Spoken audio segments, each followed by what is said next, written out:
Welcome into our first May edition of Sports Talk Live Buffalo Plus. I'm Jonathan Acosta, in for Sports Director John Scott, joined here by our Sabres and NHL analyst Paul Hamilton. Paul, we're into, May 7th now, and we're still talking about playoff hockey. Isn't that kind of incredible? Yeah, usually by now I'm in Rochester watching the playoffs, but this time they didn't make it any further than the first round, and here are the Buffalo Sabres into the second round.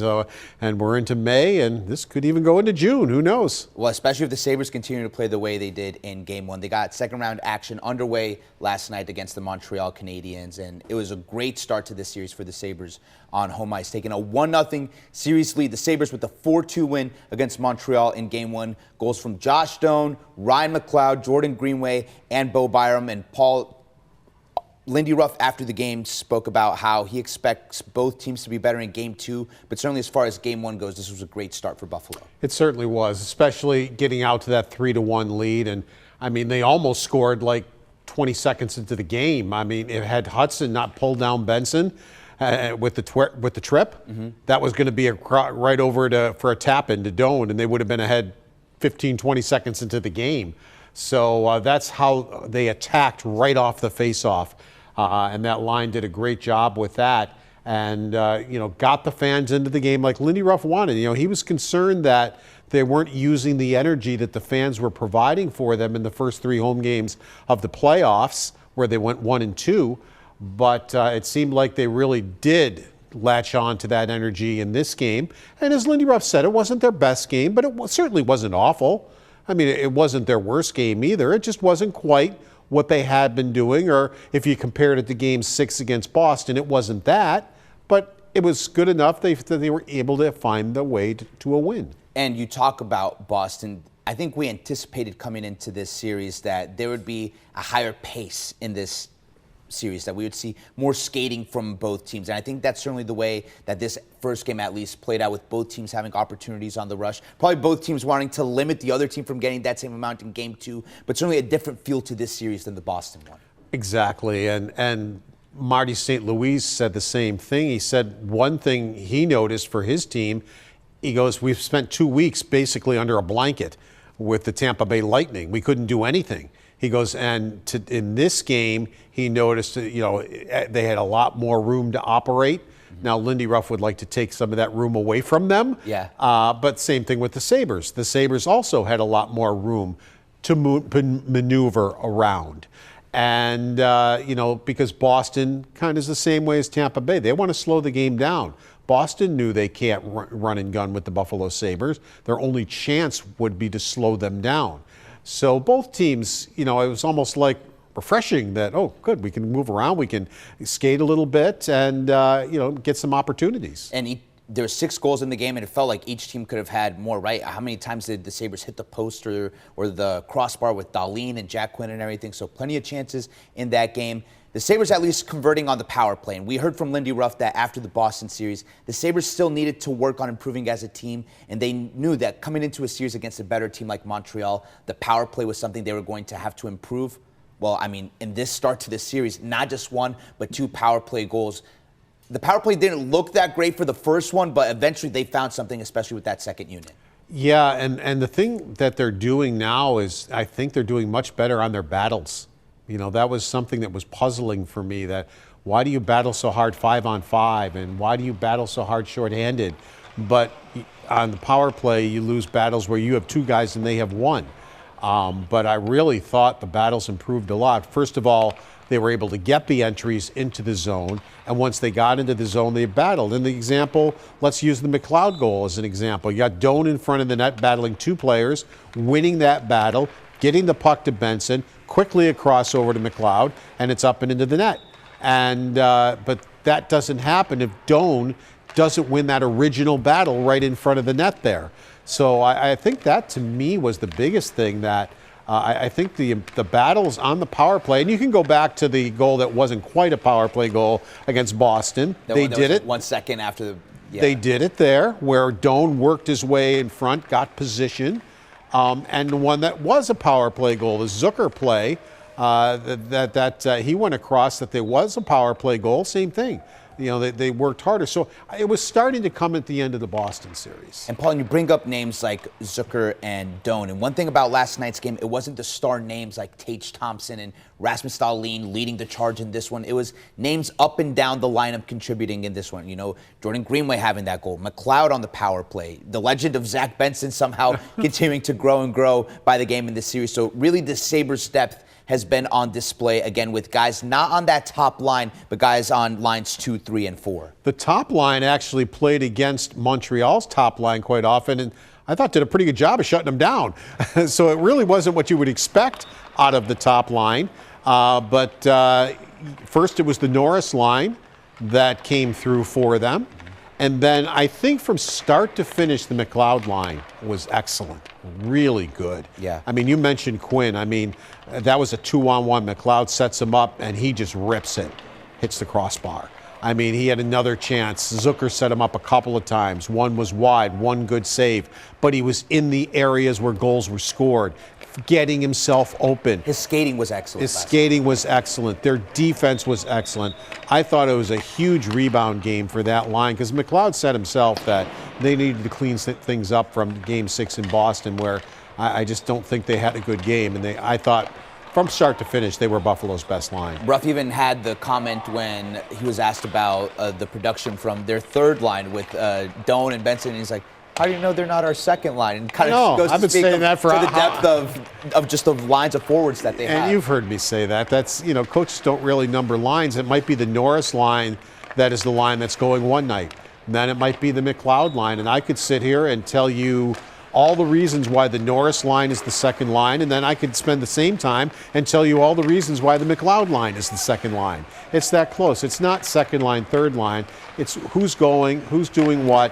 It's even, yeah, you got a top line and you got an energy line, but the next two, they're not really 2 and 3. Something that is clear-cut is Rasmus Dahlin not just as the captain of this team, but the best defenseman on this team, at least for the totality of the regular season. Bo Byram has been spectacular in these playoffs so far. But Rasmus Dahlin, fantastic all year for the Sabres. And today, named a finalist for the Norris Trophy. And Paul, I think it's safe to say that's a very well-deserved honor for a guy who has battled a lot of adversity this year and has worked hard to get to where he is. He really was. And once Chris Pronger and Elliot Friedman talked about their thoughts on how they felt Dahlin played well enough to win the award this year, I started hearing a lot of national folks talking about Rasmus Dahlin as a Norris Trophy winner. And it kind of woke me up to the fact that his reputation has gotten around the NHL. Everybody knows he's a good player, but really the kind of player that he's kind of stepped into maybe elite status. And I think very well deserving to be in as a finalist. And, you know, I think he's got a good chance. I mean, I'm not going to say he's going to win it or could, but I'm going to say he could win it. Yeah, and I think it's just fascinating that we're sitting here talking about him as a finalist for the Norris Trophy, especially in the context of, again, the year that he's gone through, spending some time away from the team to be back in Sweden with his recovering fiance. He's a finalist for the Masterton Trophy in large part because of that as well. So really sort of embodying sort of the captaincy of the Buffalo Sabres. Dahlin even spoke today saying, you know, it's easier to be captain when the team is winning as opposed to when the team is losing. But Ruff said that Dahlin is a captain for everyone on the team, not just his fellow defensemen, not just his fellow countrymen. And I feel like that sort of respect that the rest of the team has for Dahlin has been embodied on the ice this year. And what I love is he and Makar are complete defensemen. They're good in their own end. They're good in the offensive end. I despise when the thing goes to the highest scoring defenseman. Oh, Carlson has 100 points. He should win the Norris Trophy. No, because he's horrendous in his own zone. Paul Coffey was the same way. I loved when Nick Lidstrom used to win it because he was the epitome of a defenseman who was great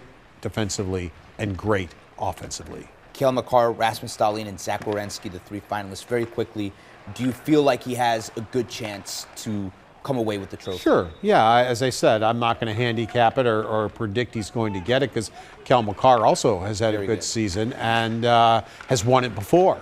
But as Dahlin said today, he goes, with the success of your team and as you become more successful, he goes, you start getting these types of honors. We'll see if he gets on the score sheet for Game 2 against the Canadiens, which is tomorrow night at KeyBank Center at 7 p.m. And, oh yeah, the Bills, they have actual on-field activities tomorrow as well. Rookie minicamp gets going at One Bills Drive. We're going to take a look forward to it with our Vic Carucci next on Sports Talk Live, Buffalo Plus.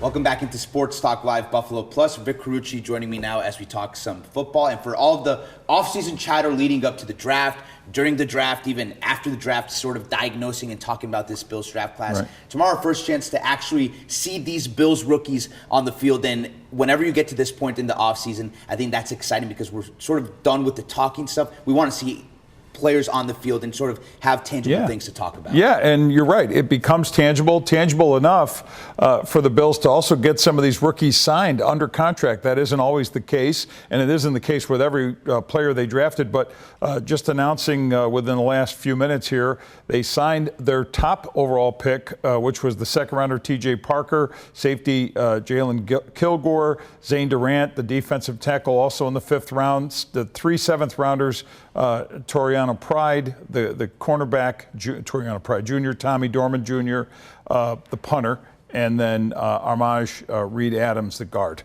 also the 7th-rounder. So I think, again, getting business tidied up, but we're looking, they're at Parker, and I know the question is, who are we going to start looking at these minicamp? Yeah, and Parker's certainly one of those guys, and very quickly, I think last year, right, it took a little bit longer to get TJ Sanders, right, the second-round pick signed. That was a sort of an ordeal through the offseason. I don't think there was ever any doubt that he was going to sign, but certainly took a lot longer. But this year, certainly the 2 second-round picks people were looking forward to seeing, as well as wide receiver Skylar Bell. Right, and I would say, again, in a non-contact format like these minicamp workouts are and are supposed to be, what you're going to see is a lot of pitch and catch. What you're going to see a lot of receivers going up against cornerbacks. And, again, Davis and Igbinosa we're looking at, and then this is a still, I know, of Parker.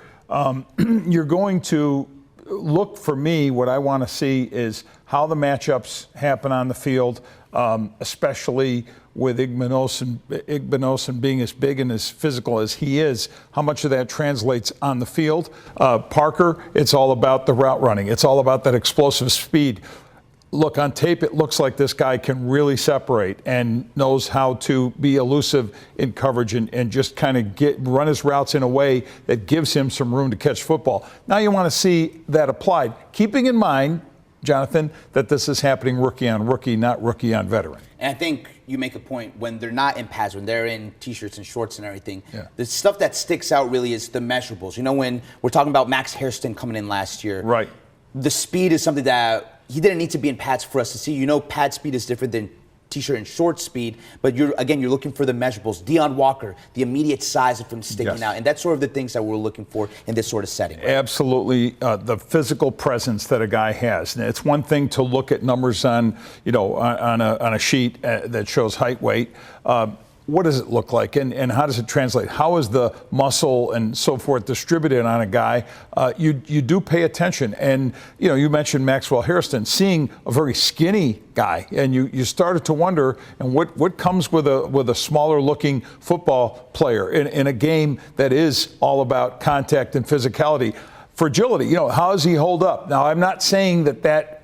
Seeing that, say, in his rookie minicamp translated into a knee injury he would suffer in training camp. But those are the thoughts that go through your mind. That's right. And tomorrow, not just the first time on the practice field at One Bills Drive for these players like Parker and Igbinosa and everything, but also for many of the coaches, and that includes defensive coordinator Jim Leonhard. And so with Igbinosa and Parker amongst the players we're going to be watching, Vic, what can this possibly give us a glimpse into the style of defense that we may see from Jim Leonhard come this season? Yeah, I think, again, so much has been talked about here and everywhere around, where there's been a Bills discussion. What's this 3-4 scheme going to look like? As we look at Jim Leonhard during his press conference, describing an aggressiveness that we heard that word used over and over again.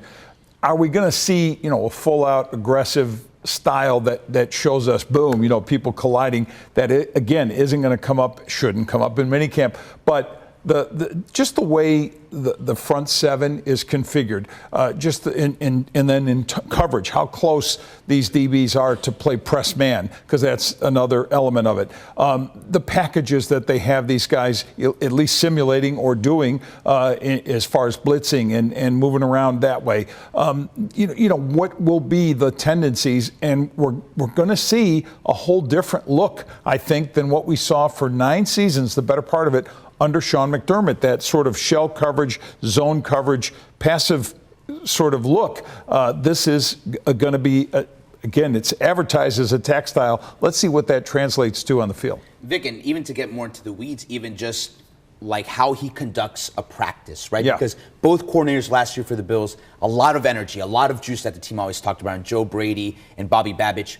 What, I guess, is the personality of a Jim Leonard practice is something that we're going to be getting a look at as well. That's something I want to see, but I think it comes under the heading of what is the Joe Brady program going to look like, right? Because he's got to set the tone as head coach. And you're right, we know what he looks like, high energy guy as a coordinator, but now everything falls under him.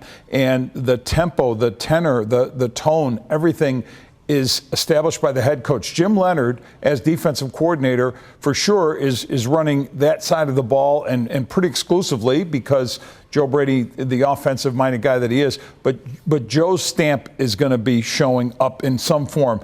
And I'll be very curious to see what that looks like. And that's a great segue into this last topic, because there's been so many firsts this offseason for Joe Brady, right? That first press conference as head coach, the first time at the owners' meetings as a head coach. Now we finally get to see what a Joe Brady-led practice kind of looks like with this rookie minicamp. And how much time is he spending over on the defensive side of the ball? Right. How much time is he spending with Pete Carmichael on the offensive side of the ball? All things that we're going to start seeing for the first time. And Jonathan, he's going to be, believe me, self-conscious of that. I don't mean self-conscious in a nervous way, although maybe there'll be some of that.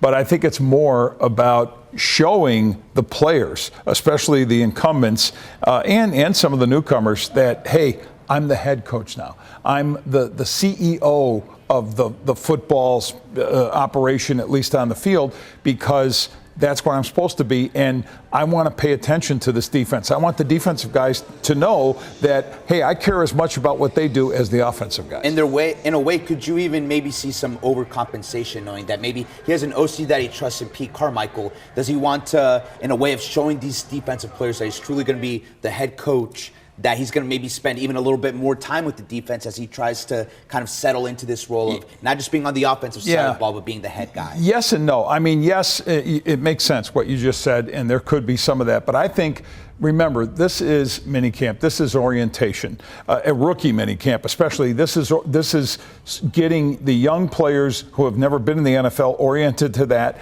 This is getting also them oriented to what the Bills version of that looks like.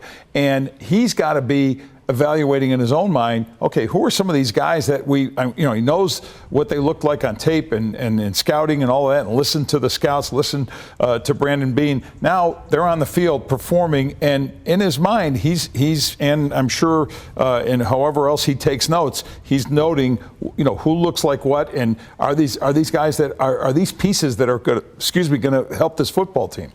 I think most people will be looking forward to, again, hearing the reports from Igbinosun, Parker, Skylar Bell. You ask me, the puncher, Tommy Doman, fellow Florida Gator. Most important attribute for any player. Of course he is, Mr. Gator. Yeah, Mr. Gator right here. But again, that's the most important attribute for any of the players on the field tomorrow. Rookie minicamp taking place at One Bills Drive tomorrow and Saturday. But up next, it's back to hockey. Paul Hamilton rejoins me as we take a look around the NHL and an excellent Stanley Cup playoffs so far. That's up next on Sports Talk Live Buffalo Plus.